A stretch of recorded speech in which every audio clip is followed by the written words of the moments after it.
if I had $1 for every unfinished task I started, I'd be a millionaire. What about you? Would you be a millionaire?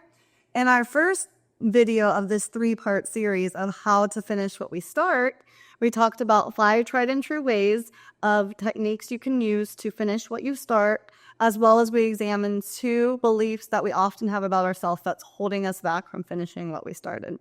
Today, we're going to dive into 5 more techniques that are really good and will be really helpful to get done what we need to get done. But first of all, I like to think of it like this. We start lots of projects, so we kind of think of it like a brick. I'm planting a brick here. I'm putting a brick here and here and here and here.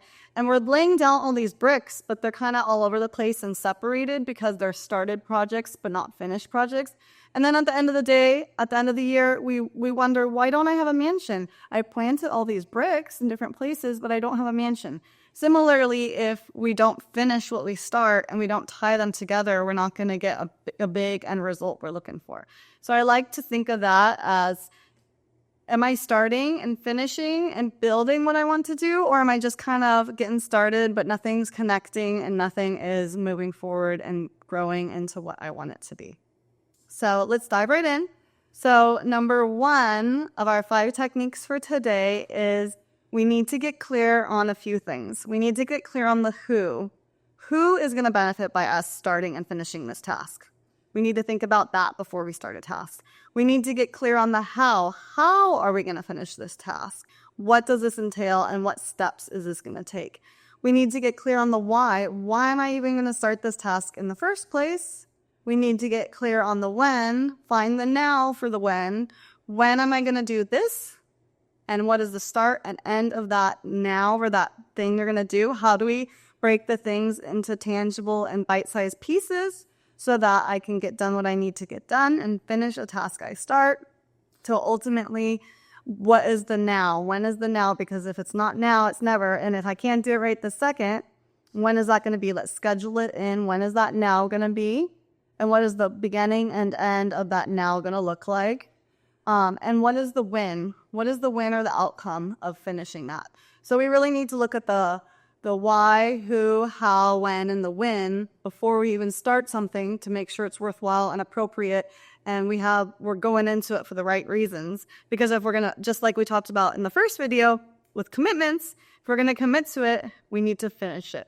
So if we're not sure about all of those things on the front end, maybe we shouldn't commit to it yet until we make sure that's really something that is crucial and we want to move forward with. Number 2 is we need to start being more selective and sensitive about what we pick. So similarly with number 1, we shouldn't just commit to whatever comes our way or to please people. We really need to evaluate, is this something that I want to do? Is this something valuable for me or the people I care about? Is this going to further me in my career? And if it's not, maybe we should reevaluate this and decide if this is the right time, if this is the right commitment, or if we want to put it in the experiment or the commitment box like we talked about in the last video. Number 3 is that we should start projects that, in theory, would be faster and easier to complete. So sometimes if we start with the easier, faster projects, we can build that momentum and that excitement and follow through and actually get done what we're looking to get done. Number 4 is we need to begin, continue, and finish. Sometimes using that verbiage can be really helpful and can kind of trick our brain and help us move forward when we're at a block or a holding place. So we need to start the task, begin it, continue, and finish it. What does that mean? So, for example, if I have a blank document that was really overwhelming, right? To start the task, it's blank. I don't know. I want it to be perfect maybe the first time, which is probably unrealistic.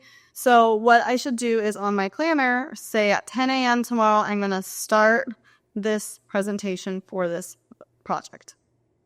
Start. And it's going to be 10 minutes or however long at 10 a.m.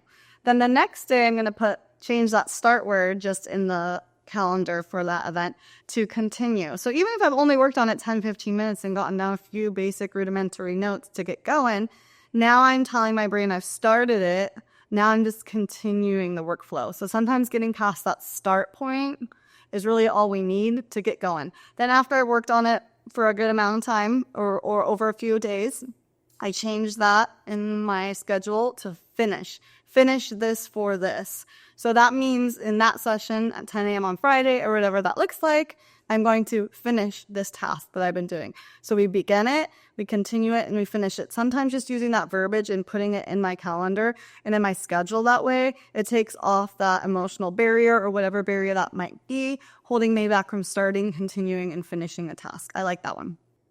And number 5 for today is make sure your excuses are true, real, realistic, appropriate excuses. A lot of times excuses are just what they are, excuses. So if I'm going to have an excuse or make an excuse to stop or prolong or not continue through with something at this time, it better be a darn good excuse as to why that should happen. It shouldn't just be some soft just excuse to get lazy or do something else or, follow a different shining object.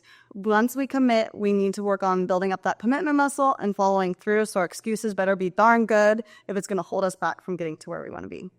So again, today we covered 5 more topics that work to get things done. Which one of those do you want to apply to something you're doing now to work to getting that done so that it's actually done and not just at that 90% or actually 0% done mark?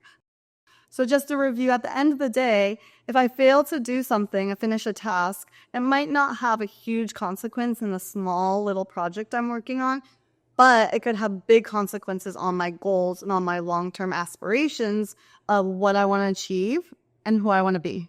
Hope this was helpful.